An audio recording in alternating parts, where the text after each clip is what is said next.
Welcome to your Freelance Manifesto. This lesson is all about creating a very special document that is going to be your guiding light through the rest of your freelancing career. But first, let's look at a quote from Alice in Wonderland. I first came across this quote in the book 4-Hour Workweek by Tim Ferriss, and it stuck with me hard. It sums up why the manifesto is so important. In this scene, Alice has come across the Cheshire Cat. The cat asks Alice, "Where are you going?" Alice proceeds to ask, "Well, which way should I go?" The cat responds, "That depends on where you are going." Alice says, "I don't know." Then the cat matter-of-factly responds, "Then it doesn't matter which way you go." This little exchange sums up a very important point that a lot of freelancers and frankly a lot of other business owners overlook. If you want to succeed at freelancing or anything else, first you have to define what the heck that actually looks like. Why are you freelancing in the first place? What do you want your life to look like as a result of doing so? Enter the Freelance Manifesto. This is a deceptively simple exercise that will end up being your guiding light in all of the hundreds of other decisions that you make in running your freelance business. Your manifesto will allow you to make very intentional decisions with your freelancing, such as what type of projects to seek and take on, what rates you need to be charging, how much you choose to prioritize more free time versus more money coming in, and where the boundaries of work and life get set. When you have completed it, I encourage you to print it, frame it even, and hang it somewhere visible in your workspace. That way, when you have an important decision to make in your business, or you yourself stumble upon a Cheshire Cat that asks where you wish to go, you will in fact have an answer. Use the included worksheet and let's go through the questions together. Pause the recording as needed to supply your own answers. Question 1. Complete this sentence. I am freelancing because blank. What has motivated you personally to decide to start freelancing? What are the high-level reasons that you are making this choice? I'll share my 3 reasons with you. First, I strongly value being able to work from anywhere and not being limited by a physical office. Now, I'm not some digital nomad living out of a suitcase in Airbnbs, but I value experiences such as being able to spend a month rock climbing in Croatia without my clients having even noticed that I was gone. Or just the freedom to hop in a plane with just days' notice, and in one instance, actually mere hours of notice. Secondly, it's really important for me to be able to choose what I work on and who I do that work for. For me, it was fundamentally incompatible and uncomfortable to simply have my projects be assigned to me by someone else with little option to do anything about it other than to quit and work elsewhere. By going out on my own, I've been able to choose my clients and my projects rather than having them dictated to me. Lastly, I treasure having direct control over my income. That means that I can choose to work more hours, win higher paying projects, or make other improvements that directly affect my income rather than hoping for a pay raise. And I can also choose to decrease my income, as I've done in some years, in exchange for a very specific benefit, such as the freedom of time to achieve a big life milestone or just simply to recharge. So, why do you freelance? Question 2. Complete this sentence. The type of work that I find fulfilling and wish to be doing is blank. Fill in the attributes of a project that make it fulfilling for you personally. This is very important because as freelancers, it's very easy for us to take on work strictly because a project sounds lucrative, or even worse, just because the opportunity came along. That's a quick path to taking on a lot of work that you don't enjoy doing, which makes it very hard to be successful, much less to have an enjoyable work life. So, think about what type of project is fulfilling for you. This could be a specific skill set that you really wish to apply. It could be the types of results that you achieve in the project. It could be specific characteristics of a project, such as solving new and challenging problems. Or it could even be the type of audience that your work is for. That's really important to your values. For example, some people really want to work for nonprofits. If that's the case, put that down. Here are some of the attributes that I personally find fulfilling and important in a project. I really enjoy taking on projects that I know are going to create a measurable win for the client. That is very important to me, to the point that I won't even think about taking on a project if I think that it's fundamentally a bad idea for the client. Like many of us, I also like work that is challenging, and for me specifically, particularly if it's a sales or marketing challenge that needs to be solved.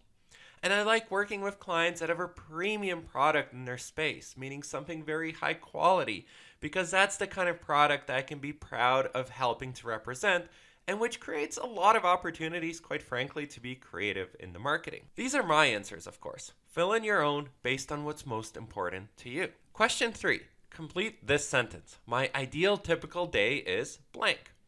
Consider carefully what you want your typical day to look like. This is an important question because people will often think about the end goal that they want, like a certain income or some general lifestyle goal such as travel, but they won't actually bring that back down to the day to day. And the reality is that we all live our lives one day at a time. So what do you want those days to look like? Be descriptive. Here's my ideal typical workday. I wake up roughly around the same time each morning, but without an alarm. I calmly have breakfast, make a coffee, and check my calendar to understand what I need to do today. I don't check my email until I'm ready and in work mode at my home office. I like having a clear start and end to my workday, so I prefer to avoid personal life interruptions while I'm working, and once I am done for the day, I am done. I like working alone, and I prefer to work at my gigantic desktop computer rather than on a laptop. I want meetings to be short and batched together so that my day is either focused on intensive work or on meetings, but not mixing the two. When I travel, I want to limit my work to 2 to 4 hours per day so that I can actually focus on the trip itself. Now that's my ideal day. Yours, of course, will be different. For example, maybe your plan is to freelance on the side. So in that case, it might read something like, I sit down on Saturday mornings at the coffee shop down the street and spend 4 hours working on a client project, free from distractions at the house. Then I have lunch and carry on with my weekend. During the week, I put in an hour here or there to check client emails and do light work. That's another great example of a typical day. What's yours? Question 4. This is literally the money question. Complete this sentence. Within the next 12 months, I will work diligently to be earning blank dollars per month after tax. Now, stick with me here. Yes, we would all love a truck full of money backed up to our house and showering us with untold millions of dollars. What a lovely image. But it is not sufficient to say that you want lots of money. That's not a clear, measurable goal. How will you know that you have achieved it? Similarly, it's not sufficient to just pick out a specific number out of the air arbitrarily. What type of earnings do you actually need to support your desired lifestyle? And which you are willing to challenge yourself to meet in the next 12 months and not out in some far out distance timeline like 5 years. If you have a full-time job or are freelancing at the moment, a reasonable shortcut for answering this question is to just look at your current income. Maybe your existing employment income is perfectly comfortable for you, and you would just love to replace it while enjoying the benefits of freelancing. Great, look at your most recent take-home pay, convert it to a monthly number, and you're set to go. Maybe you're not looking to freelance full-time. Maybe you're perfectly happy with your job, or you have other responsibilities such as raising your kids, but you would really love to earn an extra $1,000 a month on the side so that you can have some extra spending money or to pay down the mortgage faster. Awesome. Then that's your monthly number. Or maybe part of your motivation for freelancing is that you don't believe that you're getting paid what you're worth as an employee, or you just want the ability to earn more. In that case, you've got to crunch the numbers. What's the difference between your current income and the income that you want to be earning to be comfortable in the next 12 months? Also, as you're answering this question, note that it is framed in terms of monthly income, not yearly. It's much easier to think monthly because most of our own expenses are monthly. We have a monthly rent or mortgage payment, monthly utilities, some budget for groceries, and so on. Our bank and credit card statements come to us on a monthly basis, so it's just much easier to think monthly instead of yearly. Remember to keep your goal grounded in your actual lifestyle needs in the next 12 months, meaning the income that you need to sustain the lifestyle that you desire, and again, not some abstract millionaire dream. Your brain will not commit to a number that it doesn't perceive as achievable. Once you reach that goal, next year, of course, you can always increase it. Question 5. Complete this sentence. I don't want my freelancing business to force me to blank. It's important to address what we don't want to have happen with our freelancing business. What would genuinely be a terrible result for you? Oftentimes, these come from our past life experiences. For example, for me, a big no-no is tight turnaround times in a project, where I wake up one day and suddenly have a project that needs to be done tomorrow. I will also absolutely not work with clients who are abusive to me or the people that work for me. Been there, done that, and now the engagement ends instantly if that happens. Maybe there's a big family vacation that you want to take every year, and your business must not impede on that. Maybe there are other limits that are perhaps health related, such as repetitive stress injuries that limit keyboard time. Think about the hard limits for you. These are going to dramatically influence your business, so be thoughtful about what you put down.